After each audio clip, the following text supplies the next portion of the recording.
Hello viewers, আসসালামু আলাইকুম। তোমরা সবাই কেমন আছো কমেন্টে জানিয়ে দিও। আজ আমি গরুর মাংস রান্না করব, সেটাই তোমাদের মাঝে শেয়ার করব।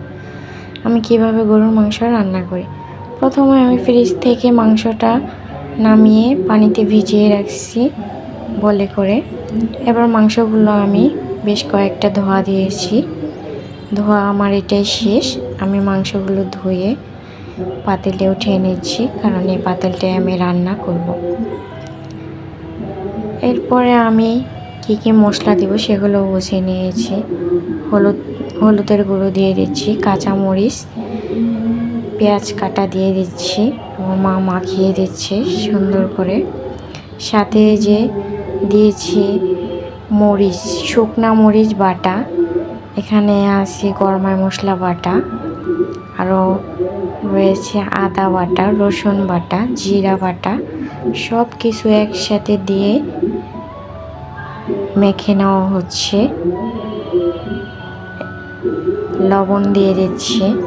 এটা ভালোভাবে মেখে নিলে সুন্দর কালার চলে আসে, আর মশলাও পুরা মাংসের সাথে মিশে যায়। এখন এটাকে নেড়ে দিচ্ছি সুন্দরভাবে। নেড়ে চেড়ে আমি এটাতে হালকা পরিমাণের পানি দিয়ে দিলাম। পানিটা প্রায় দিয়ে দিচ্ছি, অল্প করে দিয়েছি, যাতে এই পানিটা টানানো শেষে মাংসটা সিদ্ধ হয়ে যাবে। আর পরে হালকা আর একটু পানি দিলে হয়ে যাবে। তো আমি এই পানিটা দিয়েছি কষানোর জন্য, এই জন্য আমি অল্প পরিমাণেই দিয়েছি। এখন কষাবো। পানিটা টেনে গেলে আমি ঢাকনা দিয়ে ঢেকে দিলাম, যাতে মাংস তাড়াতাড়ি সিদ্ধ হয়ে যায় আর পানিটাও টেনে যায়। এই তো বলক চলে আসছে মাংসের ভেতর। এখন আস্তে আস্তে পানিটা টেনে যাবে। এর ফাঁকে আমি অনেক কাজ করে সেরে ফেললাম, কিছু কাজ করে ফেলছি, আর কিছু বাকি আছে, এগুলো পরে আবার করে নেব। এর মাঝে ভাত সেকা দিয়ে নিয়েছি, ভাত বলে বেড়ে নিয়েছি, সব কিছুই করে ফেলছি ফাঁকে ফাঁকে। তো এই তো আমার মাংসটা কিভাবে রান্না হচ্ছে তোমরা দেখতেই পাচ্ছো। আমার মতো কি পছন্দ করে ওইভাবে রান্না করে খেতে তোমরা কমেন্টে জানিও। আমার মাংসটা প্রায় শেষের দিকে পানি টেনে গেছে পুরো। তো আমি আর ভাবছি আর পানি দেব না, মাংসটা সিদ্ধ হয়ে গেছে দেখেছি, এই জন্য আর পানি দেব না।